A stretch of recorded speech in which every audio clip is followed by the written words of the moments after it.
الحمد لله والصلاة والسلام على رسول الله وبعد. دا موږ یوه خبره زموږ هغه ملګرو ته چې هغه پر دیوبندي منهج باندې ځي او دلته سبقان وایي، په دیوبندي منهج مدارسو کې سبقان وایي، د هغو دپاره د کال په اواخرو کې هم د کال په اوایلو کې هم موږ دا خبره کوو چې ګورئ، که اوس یاست که بیا یاست که د کال وروسته په نورو وختو کې یاست، هغه منهج چې د دارالعلوم دیوبند د مشایخو عظامو علماو دی، هغه زموږ منهج دی.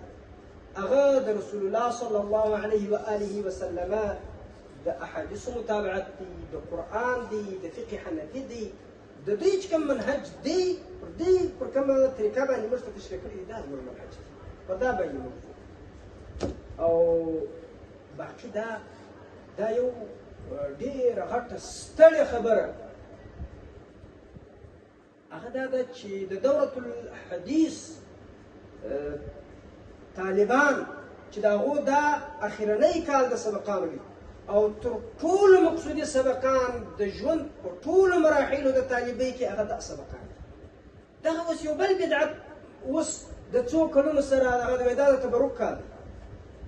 د تبرک کال دی نو څه معنا؟ یعنې د تبرک کال دی بس څه حدیثونه او د څه پر د بزرګانو خلکو چې بس وویل سي، بس دا تبرک کال دی، بس چې هغه د هغې خبرې راته وکړي، تقریر راته وکړي، فضایل راته بیان کړي چې طالبان ډېر ښه خلک دي، ملایان ډېر ښه خلک دي، بس په علم کې بس پاتې سي نور به نه. وروره تر ټولو کلونو مهم کال دغه کال دی. دا د دماغه وباسي چې دا د تبرک کال دی، دا د سبقه هغه اصلي کال دی. په دنیا کې مهم او اهم هغه قرآن دی یا حدیث دی. قرآن وحي متلو دی، حدیث وحي غیر متلو دی.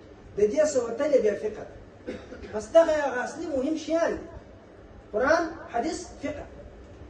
اوس که دا د تبرک کال شي نو اوس څه رقم خبره ده، بس بلا یې څه سوپیګرات یو څه هغه وکړي، بس دغه دوره سي 500 ناست دي، په 500 کې 18 طالبان د سبق لپاره نه ناست، تبرک حاصلوي.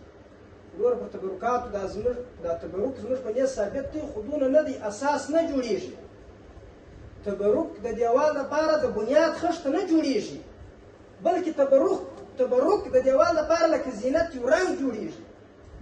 او دې شی زموږ کور راخراب کړي چې موږ تبرک د دیوال د بنیاد خښته. بیا نو اکثر هغه خلکو له رواني چې هغه موضوع ضعیف و صحیح و باطل و منکر روایت نه درله پېژني، بس پیر صاحب دی بالا پیر صاحب دی چې هر څه یې وویل هغه یې وویل،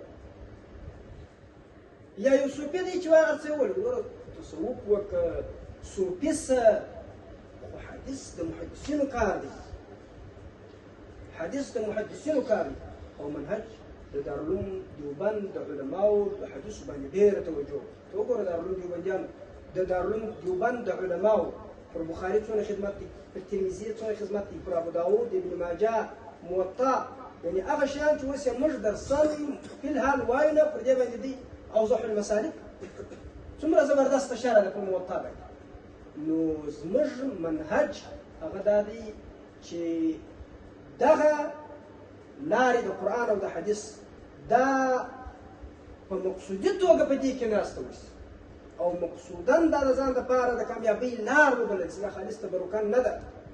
او دویمه خبره دا ده چې حدیث دا باید وپېژندل سي چې کوم یې صحیح دي، کوم یې ضعیف دي، کوم یې موضوع دي، کوم یې باطل دي، کوم یې منکر دي. یاره چې هغه سړی چې فقط روایت یې وکړي د کذب ده، د مسلم په مقدمه کې پر هغه باندې څومره اوږد بحث په څومره اوږدو اسانیدو باندې شته، نو په دې سبب باندې د باطلو روایاتو، د موضوع روایاتو د دې به حتما تحقیق کوئ، او دا به دلته زده کوئ، د حدیث په کال به زده کوئ. دا شیان په مقصود کې دي. او تبرک دا د دې دا معنا نه ده چې اساس سي، تبرک باید زینت سي، بنیاد نه سي. بنیاد باید خپل سبق ته توجه سي. دا موږ د کال په پای کې هم د کال په سر کې هم دا همیشه زموږ خپل دیوبندي منهجه هغه علمي خلکو ته دا بس پخه زموږ پوخ رول دی، یعنې دا کوم توصیه، کوم نصیحت، کوم وعظ نه دی. بلکې رول دا دی چې دا سبقان په مقصودي توګه باندې وایي د رسول الله صلی الله علیه وسلم ارشادات دا تقالید تبرک دپاره وایي. په پوه شوست په دې خبره؟ الله پاک